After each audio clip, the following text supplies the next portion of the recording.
What's going on, Dolphins? It is your boy Dillon, and I got another update for you. But before I get to that, I just want to mention that it looks as though, there have been reports that there's apparently no positive tests within the NBA bubble, right? And so that's good, right? That's great.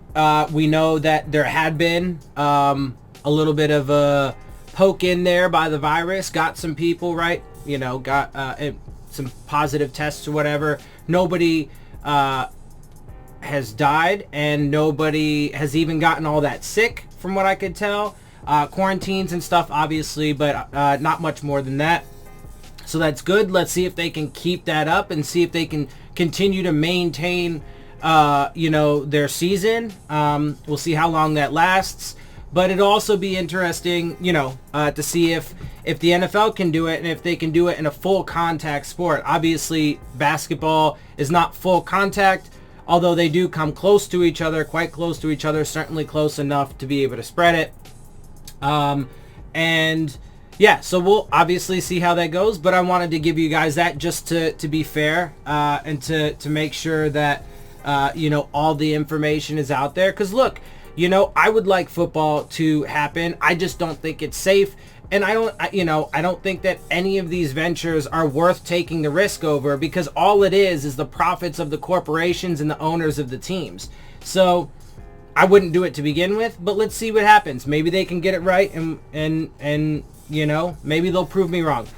But anyway, let's go ahead and get to this update, though, regarding the NFL.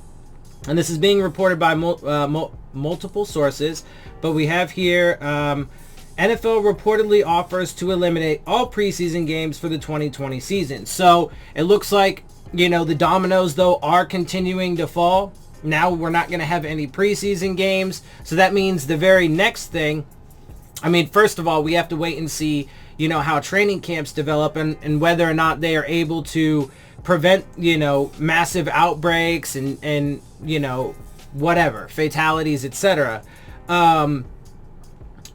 So that obviously remains to be seen. But then the very next thing, right, because there's no Hall of Fame game, there's likely to be no preseason now. If the NFL is willing to, throw that out on the table, then there's likely to be no preseason at this point. We were just, in one of my previous videos, I think today, we were talking about how they were going to take it down maybe to one game, right? So the next thing after that would be regular season games, and whether or not they're going to actually delay the regular season. So training camp is still on as it stands right now, but we'll have to wait and see if that gets interrupted.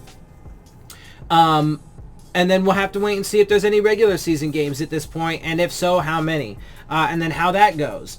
But anyway, let's go ahead and just get into these details right quick, just to blow through this. The NFL is reportedly heading towards 0 preseason games for the 2020 season amid the COVID-19 pandemic. On Monday, ESPN's Adam Schefter reported the league offered to skip on preseason games this year as it negotiates with the Players Association on health and safety protocols and how to proceed in what promises to be an unusual season during a pandemic. The elimination of such preseason games that have no impact on the standings means there is less opportunity for players to transmit the virus among themselves as the season approaches, which is true, and that's good.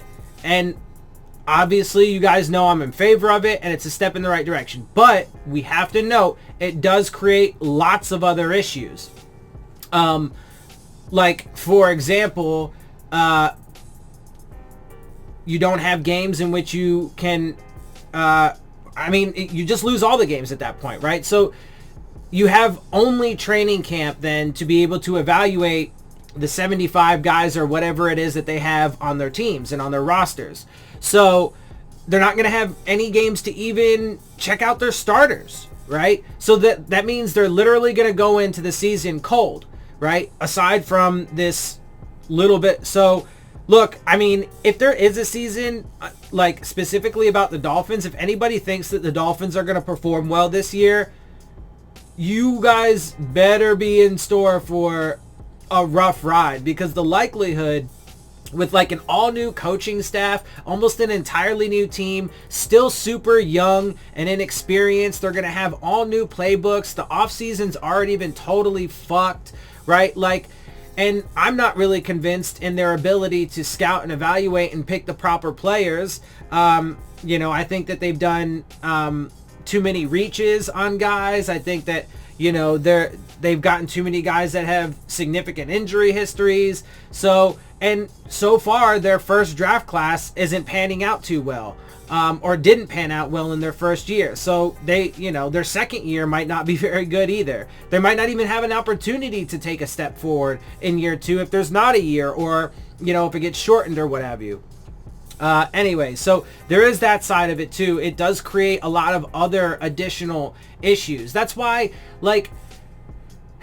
that's part of my problem, right? Is with this whole thing is that I like efficiency. So to me, bumbling your way, procrastinating, not being decisive, doing half measures, all these fucking things, right, that's been going on is not anywhere close to efficient, right? And so if it ends up getting shut down eventually anyway, blah, blah, blah, but even if it doesn't, you still create all these other additional problems along the way.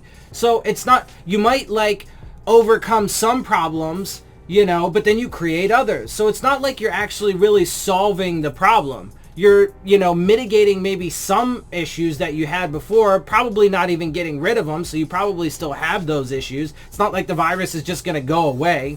And then, you compound and create other problems now with the cap issues for next year, blah, blah, blah, all this other bullshit, right? They still haven't come to terms on any of the financial shit with the players. So it's not worth it. Just shut it down, hit the reset button. That's the easiest and smoothest way and safest way to handle all of it. And then the NFL and the billionaire owners should eat the financial losses, because that is the respectable thing to do, the right thing to do, the moral, ethical thing to do, etc., etc. On all fucking, fronts, it's the right thing to do.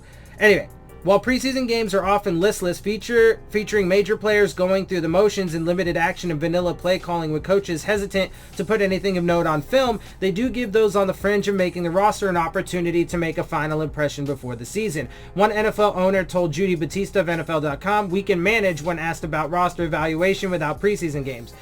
Of course, but that's coming from an owner, of course, because that's not going to stop them from, even if they have shit football teams on the field, that's not really going to stop them from, broadcasting games and then fucking, raking in those billions of dollars, right? Of course they don't care about those fringe guys, right? A lot of them probably wouldn't make the team anyway. Of course they don't give a fuck about those guys, right?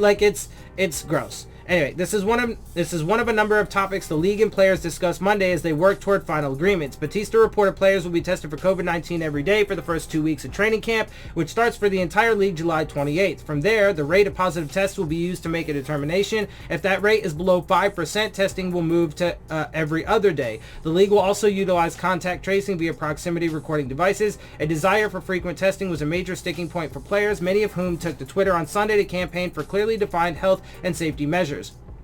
The NFLPA released a statement addressing the COVID-19 testing agreement. What's more, Ian Rappaport of NFL Network reported the league offered its players an acclimated period of 7 to 18 days when they arrive at training camp and an opt-out for those who preferred it. Prior to sharing news of the offer for no preseason games, Schefter cited a league source who said the two sides were getting closer on most, if not all, issues. Well, we'll see, man. And, we'll see.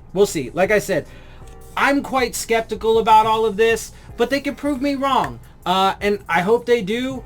But look, man, it's because it's bigger than fucking football. At the end of the day, it's just bigger than football. And I love football and I want to be able to watch football and blah, blah, blah, football. But who fucking cares, man?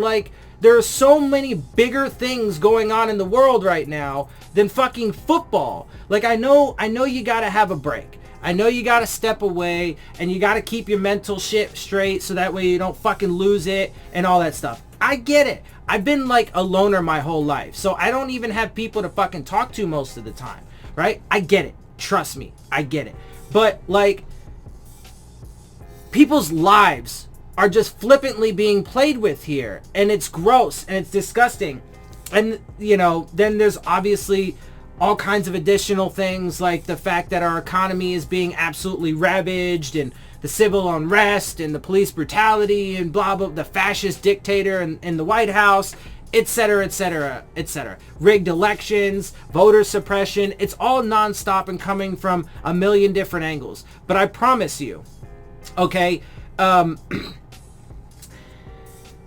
the numbing drug that is entertainment is not going to wipe away the reality, and we all will have to face it at some point.